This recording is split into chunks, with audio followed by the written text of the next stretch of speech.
Hello everyone, आज focus रहेगा mostly on poetry section. इससे पहले मैंने शॉर्ट स्टोरी के कलेक्शन में से 5 शॉर्ट स्टोरीज़ को क्लियर किया है, उसका समराइजेशन किया है।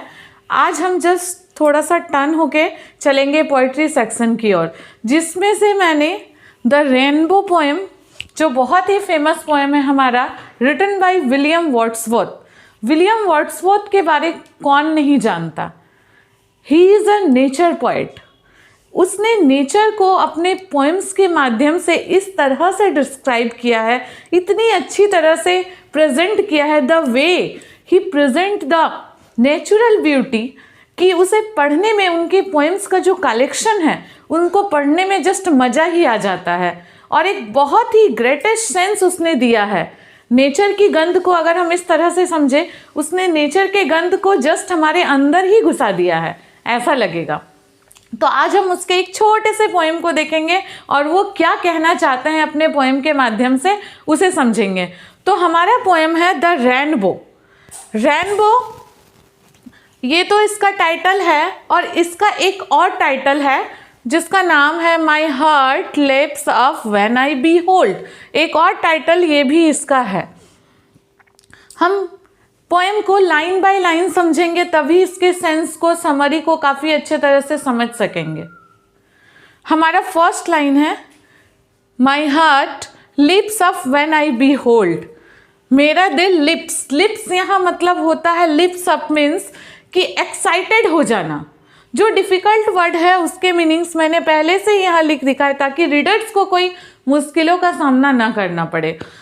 तो यहाँ पोएट ये कहना चाहते हैं कि मेरा जो हार्ट है, मेरा जो दिल है, वो और एक्साइटेड हो जाता when I behold. Behold means observe, किसी भी चीज़ को ऑब्जर्व करना, देखना।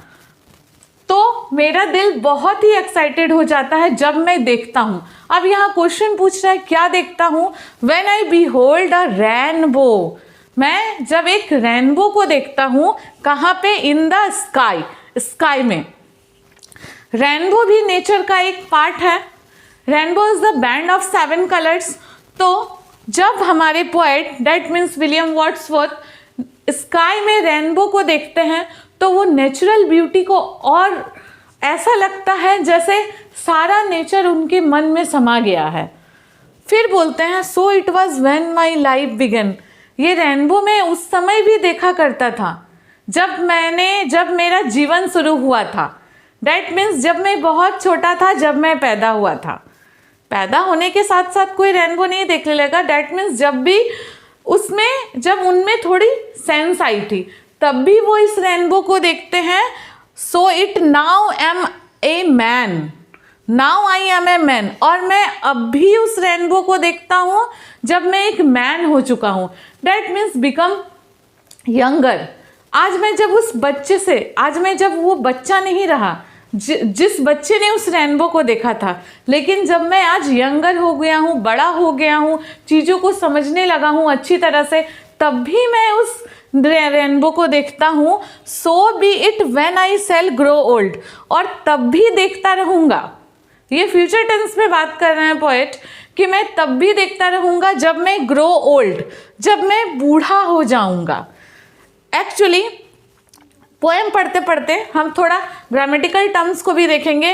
ये जो 2 डैश डॉट डॉट है, इसे हम इंग्लिश में कॉलन कहते हैं, और नीचे वाला देख रहे हैं, यहाँ क्या है, एक डॉट है और एक कॉमा है, इसे हम सेमी कॉलन कहते हैं। तो यहाँ पोएट हमें ये कहना चाहते हैं, अगर हम शॉर्टकट में समझे तो वो एप्रिसिएट करना चाहते हैं। किसको? नेचुरल ब्यूटी को। वो इतना एप्रिसिएट करना चाहते हैं कि देखिए ना, उनका लाइफ टाइम, चाइल्डहुड से वो एक मैन हो गए, तब भी उसी रेनबो को देख रहे हैं। जब मैन हो गए तब भी वो उसी रेनबो को देख रहे हैं।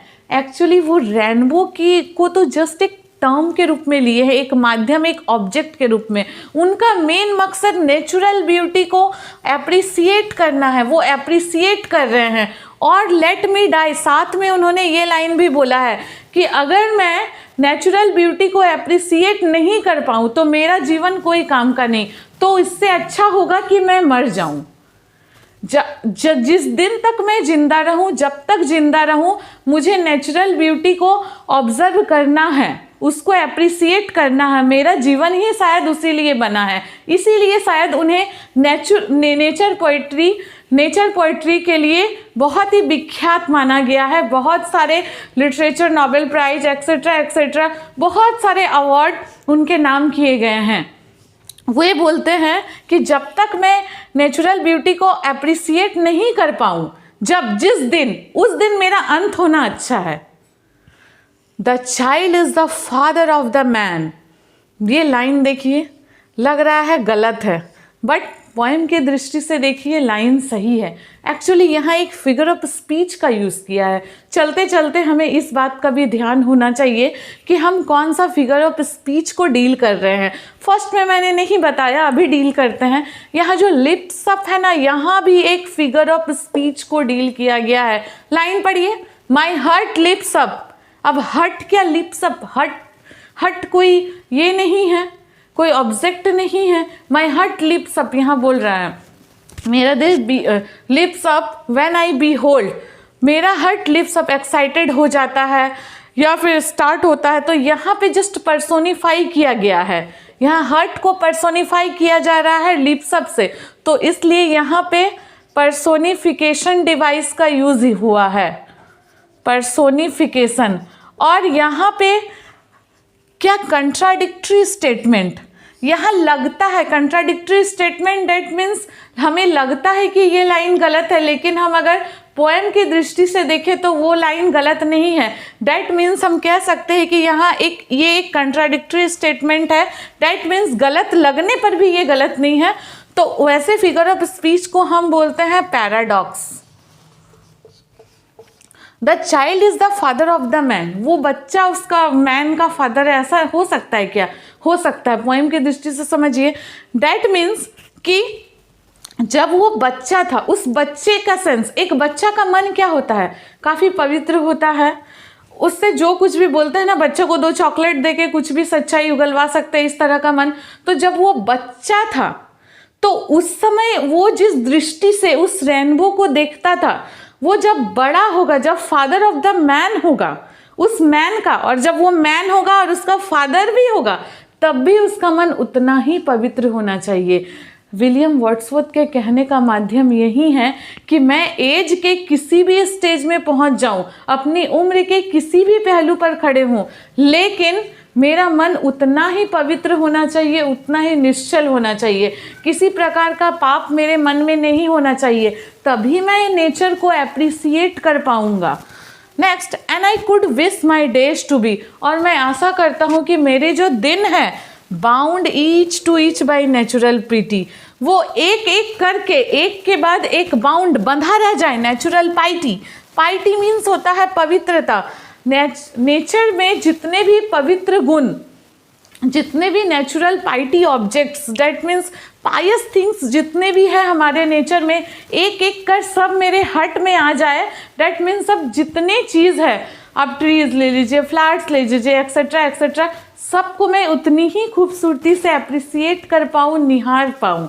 लेखक का कहने का माध्यम यही है कि वो नेचर को अपने मरने तक इस तरह से समाहित कर लेना चाहते हैं कि वो मर के भी शायद जब वो अपनी आंखों को बंद भी रखे तो उनके सामने नेचुरल व्यू वहीं प्रेजेंट हो जो पहले प्रेजेंट होता था। So that's all, this is the poem the rainbow written by William Wordsworth. Hope ये क्लियर हुए होंगे आप लोगों को एक एक वर्ड। अगर फिर भी कहीं पे कोई कंफ्यूजन हो तो please comment in my comment box, और इसके बाद एक और पोएम्स आती रहेंगी, because the examination is upcoming आ रही है। इसीलिए फिर भी कहीं पे भी डाउट हो तो please comment in my comment box and like share subscribe my channel English Vidya with Payal.